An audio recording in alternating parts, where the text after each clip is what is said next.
आज भाई फायनली आपलं कुकर रिपेअर केलं मी. तर स्वागत मंडळी, मी सूर्यादी. आणि आज काय भाईले केस वाढले होते, म्हणलं थोडं केस कापून येऊ नाही तर टकलाच करून येऊ. आणि भाई खरं सांगतोय मी खरंच. आणि मग काय सकाळची वेळ होती, कोणी भंगार गोळा करत होतं, तर कोणी स्वतःला भंगारमधून चांगलं बनवायला चाललं होतं, कोणी काय वन अँड ओनली आपणच चाललो होतो भाई कटिंग करायला. आणि माझी हेअरस्टाईल इतकी वियर डोकाभर दिसती, केसाला समोरून एक शेंडीवाणी आला आणि एकदम डिझाईनच वाटती ती.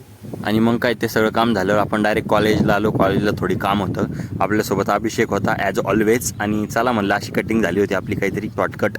आणि तुम्हाला शॉर्टकटमध्ये आपलं डिपार्टमेंट दाखवून देतो. हे आपलं डिपार्टमेंट आहे. तर मंडळी, हा पैठण रोड आहे आपल्या कांचनवाडीमधला.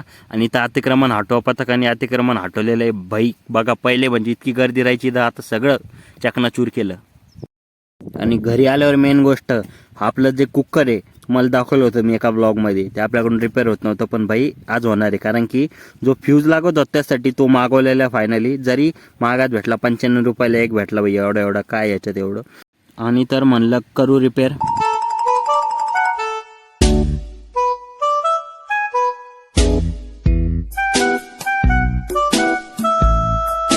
5 minutes later. मंडळी, कुकर तर रिपेअर झालंय आणि आपण रताळे घ्यायला आलो.